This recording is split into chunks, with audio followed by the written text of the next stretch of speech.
আসসালামু আলাইকুম, সবাইকে রিজিন কুইনে স্বাগতম। তো নিয়ে আসলাম ছোট্ট একটা মিনি ব্লগ, তাই ভাবলাম আপনাদের সাথে শেয়ার করে ফেলি। দেখতেই পাচ্ছেন আমি আমার বড় ননাসের বাসায় গিয়েছি। বড় ননাসের বাসা হচ্ছে আমার ফ্ল্যাটের পাশের ফ্ল্যাটটাই। তো এখানে রান্না করা ছিল আজকে সবজি, রুই মাছ ভুনা, তারপর মুরগির রোস্ট, তারপর ছিল এখানে সাদা পোলাও, তারপর ছিল এখানে ভুনা খিচুড়ি, দেন ছিল এখানে চিকেন তান্দুরি আর হচ্ছে চিকেন ফ্রাই। এগুলো মোটামুটি আমিই করেছি, মানে আমি আর বড় আপা মিক্স করেই করেছি আর কি। এই যে আস্ত মুরগিগুলো দেখছেন, এগুলো হচ্ছে বড় আপা করেছে। তারপর ইলিশ মাছ ভাজা ছিল, রুটি ছিল, চালের রুটি, আর হচ্ছে মাছ ভর্তা, আর হচ্ছে লইট্টা শুটকি। তারপরে এই তো আজকের দুপুরের মেনু। তারপর ছেলেরা সবাই বাসায় চলে আসলো, মেজু ভাই, তারপর রিজিনের আব্বু, তো সবাই মিলে একসাথে খেতে বসলো আর কি। ছেলেদেরকে আগে খাবার দিলাম, তারপরে আমরা খাবো।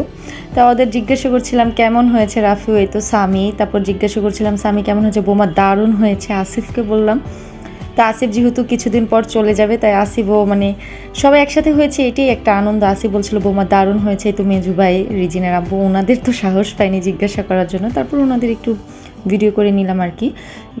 তারপরে ওনাদের খাওয়ার শেষে আমরা বসে পড়লাম, ছোট আপা, বড় আপা, মেজু ভাবি, বড় ভাবি, তারপর আমি।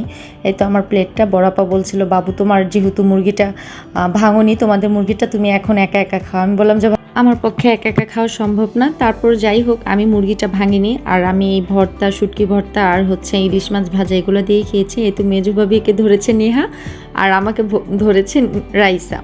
ওরা আজকে আমাদের হাত ধোয়াবে, বলছিল বৌমা তোমাদের আজকে হাত ধোয়াবো, আমাদের হাত ধোয়ানোর টাকা দিতে হবে, এরকম আর কি ওদের একটা বায়না ছিল। তো বলছিল এরকম তো তোমার বিয়ের দিন এক করা হয়েছিল, আর করা হয়নি, তো এরকম আনন্দটা আজকে আমরা আবারও করতে চাচ্ছি এরকম। তো ওরা আমাদের সাবান দিয়ে একদম হাতটা ধুয়ে দিচ্ছিল।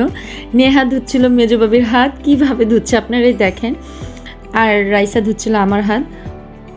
কি বলে শোনেন ওরা। আমি বারবার বলছিলাম যে দাও বাবা দাও, আমি হাতটা ধুয়ে আমি বেসিনে ধুয়ে আসি। স্বামীও ওদের সাথে যোগ দিল। আমি বললাম যে স্বামী তুমি কিন্তু বেশি করছো। তো মেজো বাবি হাত ধোয়ার পর 1000 টাকা দিল। তারপর বলছিল বৌমা তুমি দাও, এবার তুমি দাও।